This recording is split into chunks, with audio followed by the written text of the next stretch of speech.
십자가의 죽음으로 생명 다해 우리를 사랑하시는 주님, 이 새벽에 귀한 성도님들을 이곳으로 또 불러주시고 또 함께 말씀 안에 성령 안에 기도하게 하심을 감사드립니다. 이 시간 우리의 영혼이 잠잠히 하나님만 바라며 주님을 앙망하는 시간 되게 하여 주시옵소서.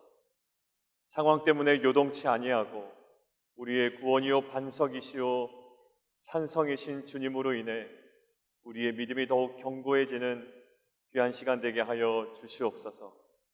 복음의 영광을 알게 하시고 십자가의 영광을 알게 하셔서 예수 그리스도 안에 온전한 기름을 발견하며 다시금 걸어가는 시간 되게 하여 주옵소서. 예수 그리스도의 이름으로 기도드리옵나이다. 오늘 말씀 함께 보겠습니다. 예레미야 21장 8절에서 14절까지 말씀입니다. 제가 표준 세번역 버전으로 공독하겠습니다. 개역 개정으로 같이 따라오시면 되겠습니다. 너는 이 백성에게 이렇게 전하여라. 나 주가 말한다. 내가 너희 앞에 생명의 길과 죽음의 길을 둔다. 이 도성 안에 머물러 있는 사람은 전쟁이나 기근이나 연병으로 죽을 것이다. 그러나 지금 너희를 에워싸고 있는 바벨로니아 군대에게 나아가서 항복하는 사람은 죽지 않을 것이다. 그 사람은 적어도 자신의 목숨만은 건질 것이다. 나는 복을 내리려고 해서가 아니라 재앙을 내리려고 이 도성을 마주보고 있는 것이다.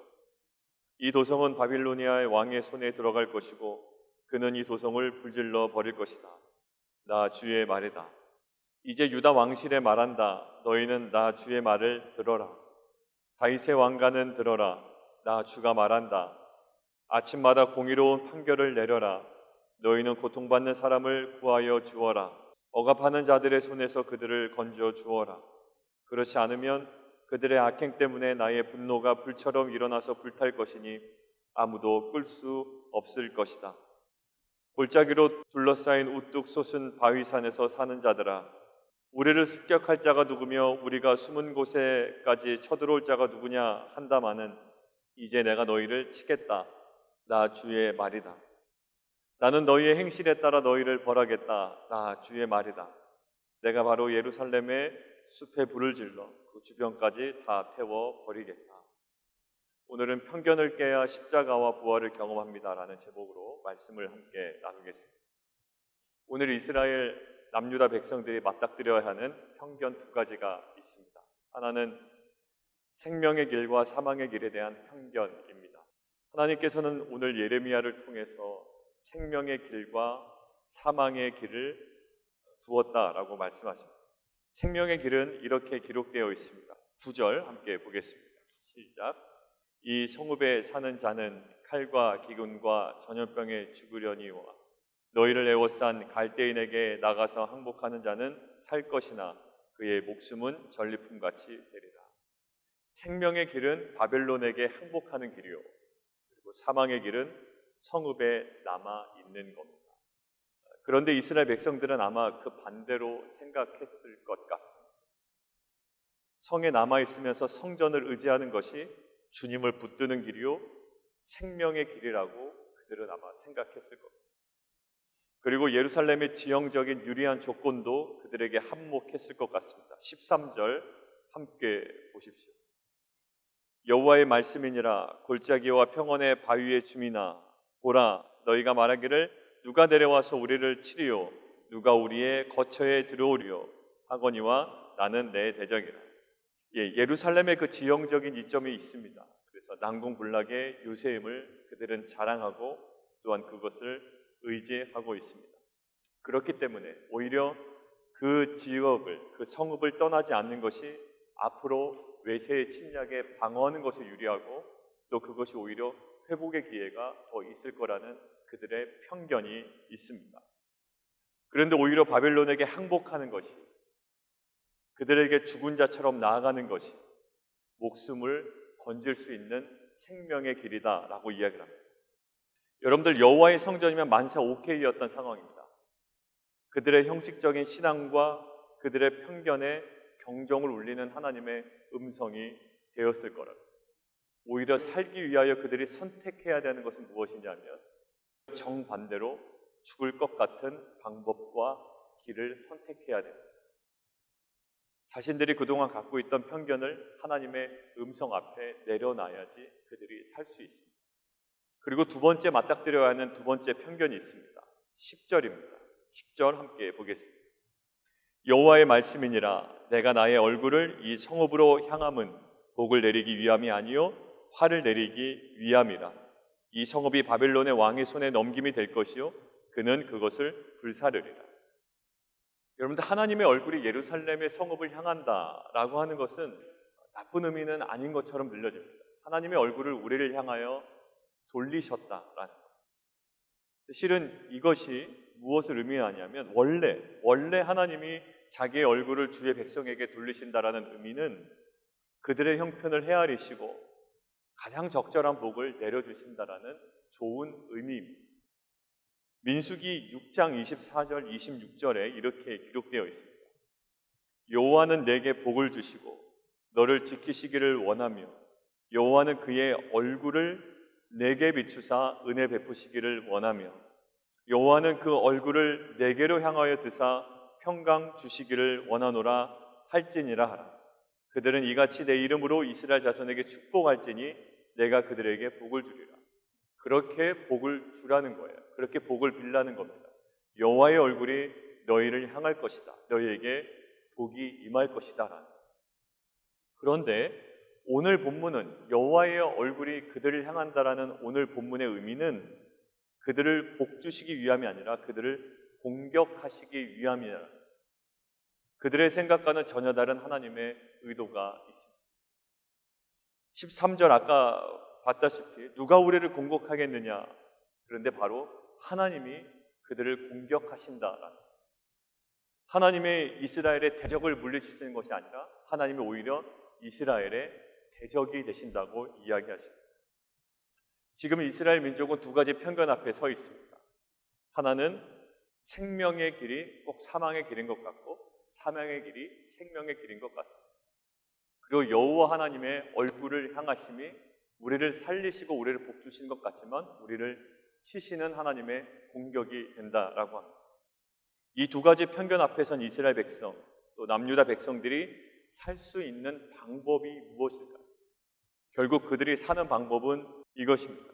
그들이 사는 방법은 언약 백성으로서의 자부심으로 살아가는 것도 실은 아닙니다. 그리고 그들이 사는 방법은 과거에 갖고 있었던 하나님에 대한 인식으로 살 수 있는 것도 아닙니다.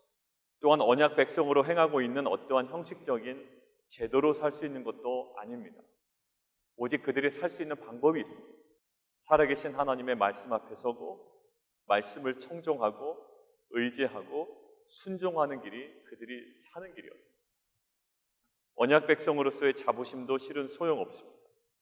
그들이 갖고 있는 성전의 그 소유도 소용이 없습니다. 율법도 실은 소용이 없습니다. 그들이 이러이러할 것이다 라는 그들의 편견과 그들의 신앙적 근거들도 실은 소용이 없었습니다. 오직 하나님의 말씀을 선택하는 길이었습니다. 그러고 보니까 신명기에 이렇게 기록되어 있습니다. 동일합니다. 오늘과 비슷한 본문이에요. 신명기 30장에 보라 내가 오늘 생명과 복과 사망과 화를 내 앞에 두었나니 곧 내가 오늘 내게 명령하여 내 하나님 여호와를 사랑하고 그 모든 길로 행하며 그의 명령과 규례와 법도를 지키라 하는 것이라. 그리하면 내가 생존하며 번성할 것이요 또 내 하나님 여호와께서 내가 가서 차지할 땅에서 내게 복을 주실 것입니다. 그러나 내가 만일 마음을 돌이켜 듣지 아니하고 유혹을 받아 다른 신들에게 전하고 그를 섬기면 내가 오늘 너희에게 선언하노니 너희가 반드시 망할 것이라. 너희가 요단을 건너가서 차지할 땅에서 너희의 날이 길지 못할 것이다. 내가 오늘 하늘과 땅을 불러 너희에게 증거를 삼노라. 비슷한 본문이 있었죠. 예레미야에서도.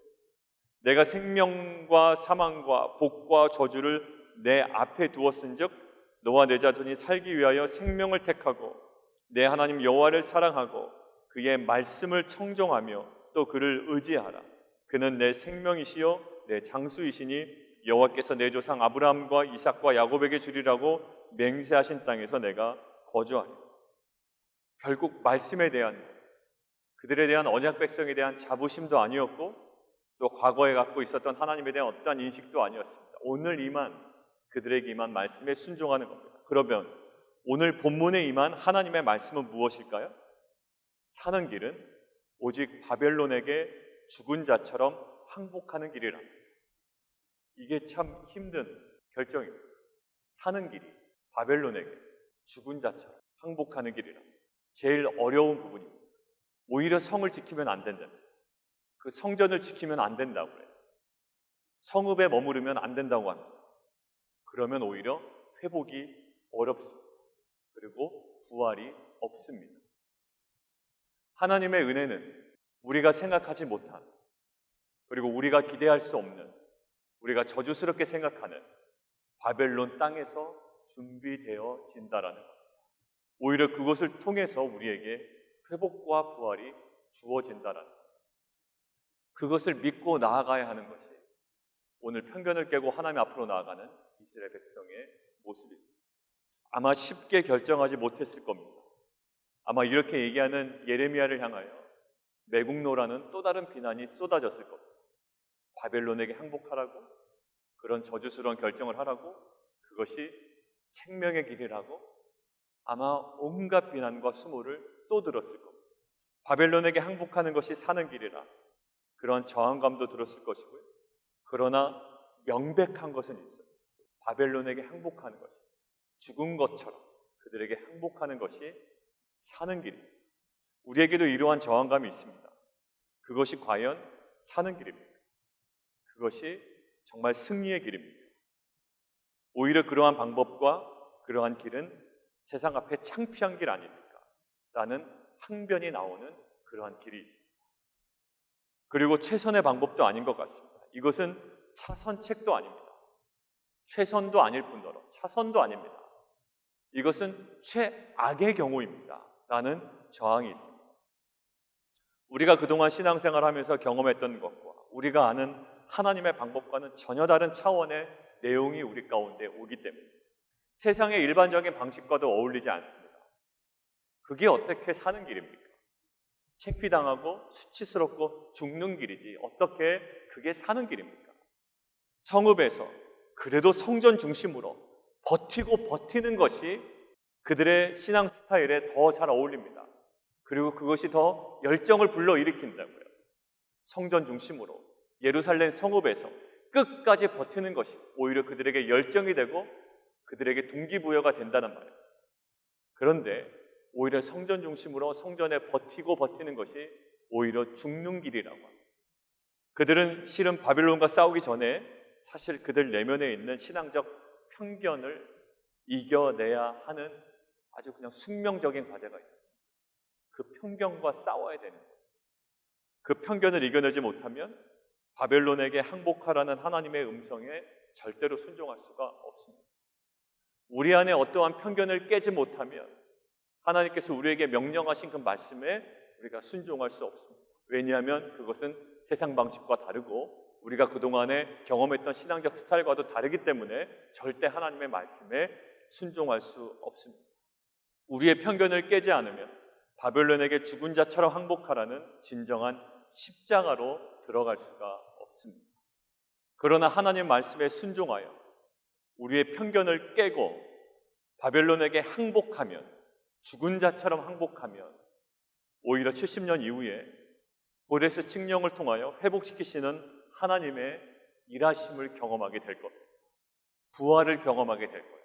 우리의 편견을 깨고 오히려 우리 생각에 죽는 길인 것, 사망의 길인 것과 같은 바벨론에게 항복하면, 여러분들 예수님이 공생의 기간에 바리새인과 유대인들에게 갖고 있었던, 그들에게 있었던 편견은 무엇이었습니까?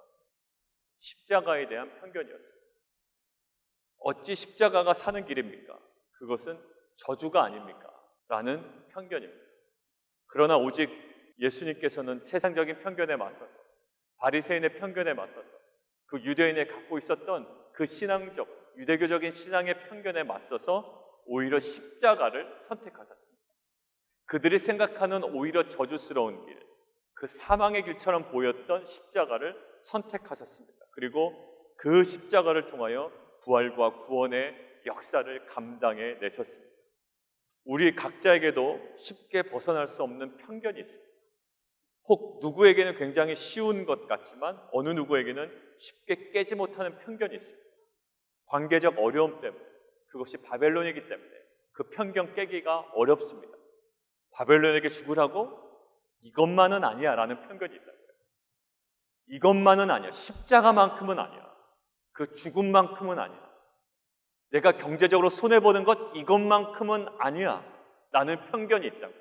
이렇게 해서는 내가 살아날 수가 없어. 이것이 진정한 승리는 아니야 라는 우리 각자마다 갖고 있는 편견이 있습니다. 그러나 하나님께서 오늘 본문을 통하여 말씀하십니다.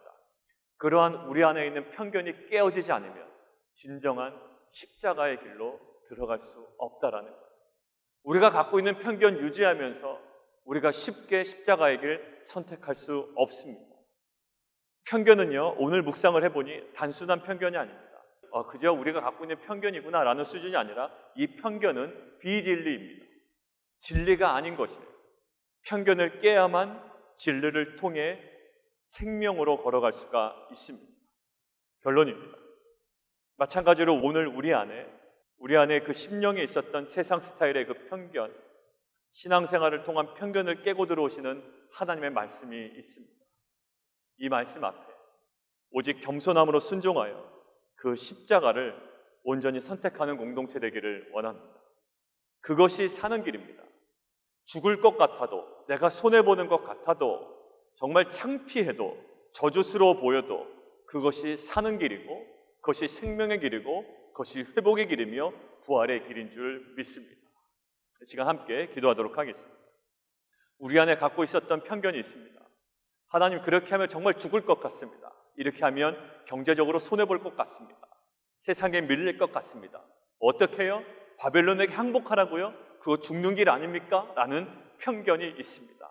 근데 그 편견을 깨야, 우리 안에 있는 그 편견을 깨야 진정으로 사는 길, 생명의 길, 회복의 길, 그 부활의 길을 경험할 수가 있습니다. 하나님, 우리 안에 아직도 깨어지지 못한 그 편견을 말씀 앞에 온전히 무너뜨리고 그것들을 깨고 하나님께서 원하시는, 부르시는 진정한 생명의 길, 그 십자가의 길로 나아가는 귀한 공동체 되게 도와 주시옵소서. 우리 함께 기도하며 나아가도록 하겠습니다.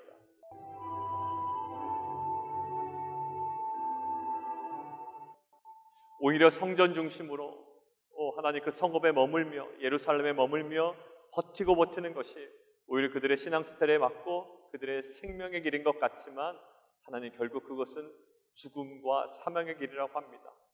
정말 아이러니하게도 바벨론에게 죽은 것처럼 정말 항복하는 것, 그것이 오히려 생명의 길이요, 회복의 길이요, 또 부활의 길이라고 말씀하십니다. 하나님, 우리 안에 있는 그 편견이 있습니다. 하나님, 그러나 그 편견을 깨고 우리에게 말씀하시는 그 음성 앞에 오늘도 우리가 그 십자가를 선택하는 공동체 되게 도와 주시옵소서. 하나님, 그 안에 보장되고 또 그 안에 계획하신 그 하나님의 그 회복과 그 부활을 기대하며 나아가는 소망 가운데 나아가는 귀한 공동체 되게 도와 주시옵소서. 예수 그리스도의 이름으로 감사하며 기도합니다.